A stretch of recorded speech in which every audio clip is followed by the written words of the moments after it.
Je vais tout d'abord consulter les avertissements liés au risque.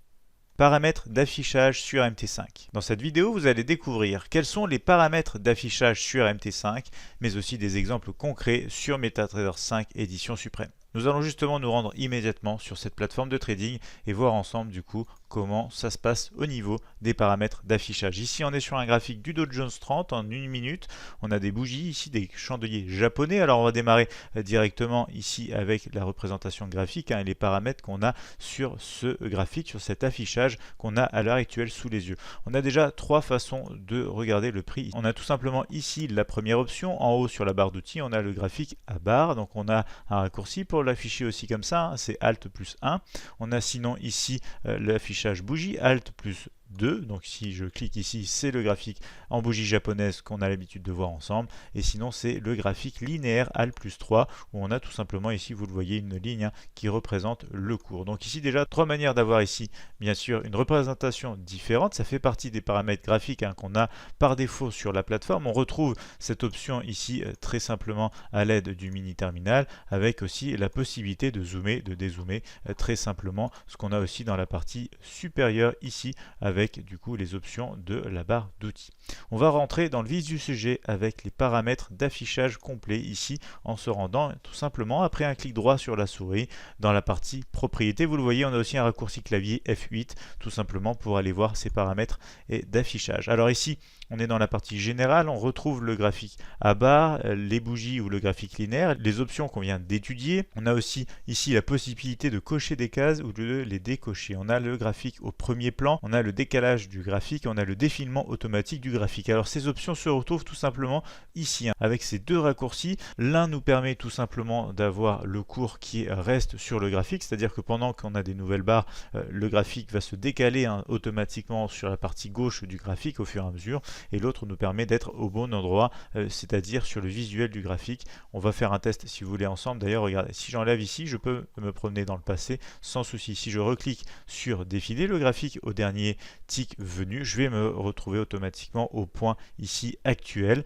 Et voilà comment ça se passe tout simplement vis-à-vis de ces paramètres graphiques ici. Je retourne dans la partie propriété. On a aussi ici une échelle. Une échelle, regardez si on change un petit peu ici. Ça, c'est côté zoom. On a l'échelle fixée à un ratio de 1 pour 1 ou une échelle ici en cliquant tout simplement où on peut fixer différentes valeurs, maximum, minimum. Ça va changer aussi bien évidemment ici ce qu'on peut voir et la manière dont on va le voir sur ce graphique. On a aussi l'échelle des points par barre et on peut fixer ici une valeur parmi ces points par barre. On va aussi voir dans la partie montrer ici différents paramètres qui peuvent se rajouter au graphique. On peut montrer par exemple sur ce graphique, si je coche par exemple, vous le voyez ici, montrer OHLC, on va avoir tout simplement les points d'ouverture, de clôture, les points les plus hauts, les points les plus bas affichés sur le graphique. On a un mini aperçu juste ici à gauche, c'est très pratique.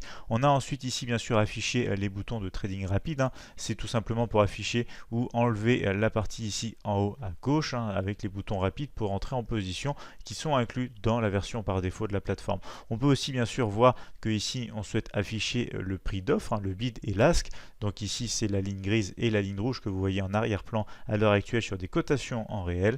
On aura aussi ici montré la ligne du coup du dernier prix, montrer le séparateur des périodes. Donc entre chaque jour, bien évidemment, on aura des traits en pointillé vertical. On aura aussi ici montré la grille, ce qui nous permet par exemple d'avoir une grille en arrière-plan sur le graphique. On peut aussi afficher les volumes antiques, les volumes réels quand on se trouve par exemple sur le marché action et montrer description des objets et aussi les niveaux de trade quand bien évidemment une position est sur le marché. On a la partie couleur qui va nous permettre aussi très rapidement d'avoir des schémas par défaut.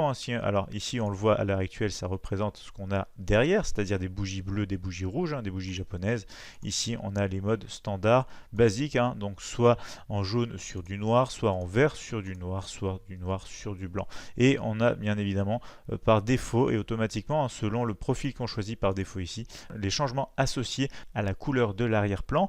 du premier plan, de la grille bien évidemment, de la barre qui est plutôt haussière, de la barre qui est plutôt baissière, de la bougie aussi qui est haussière ou bougie baissière, bien sûr du graphique linéaire, la couleur des volumes, la ligne des prix de l'offre, la ligne des prix de la demande pour le bid et l'ask bien sûr, et la ligne du dernier prix, à savoir aussi avec les niveaux de stop. Donc ici vous pouvez personnaliser vraiment dans ces paramètres du graphique MetaTrader 5 votre visuel sur le marché.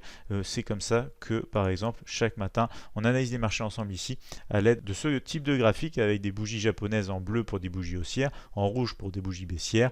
On a aussi possibilité bien sûr d'améliorer les paramètres ici avec des options supplémentaires sur le mini terminal. On peut par exemple ici aussi montrer les périodes entre les différents jours, afficher ici aussi bien sûr tout simplement les volumes, vous les retrouvez en bas de l'écran ici présent. On peut aussi afficher les historiques de position, on peut afficher aussi la grille très rapidement à l'aide d'un clic juste ici. On peut partir un petit peu dans le passé, revenir tout simplement, et c'est très pratique toujours pour bien évidemment naviguer et utiliser les paramètres de cette plateforme MT5. Nous vous rappelons que grâce au compte à risque limité Admiral Markets, le risque de perte est limité au capital investi. N'hésitez pas à donner votre avis sur MetaTrader 5 en commentaire ou à l'aide d'un like. Avez-vous déjà un compte Admiral Markets MetaTrader 5? Souhaitez-vous tester MT5 sur compte de démonstration? Nous répondrons à toutes vos questions en commentaire et si nécessaire en vidéo. Je vous invite bien sûr à vous abonner à la chaîne YouTube, vous retrouverez plus de tutoriels de trading gratuits sur MetaTrader 5 et MetaTrader 4. Vous avez aussi le lien du site internet admiralmarkets.fr présent dans le lien de la description YouTube afin de contacter via le chat sur ce même site bien sûr l'équipe Admiral Markets.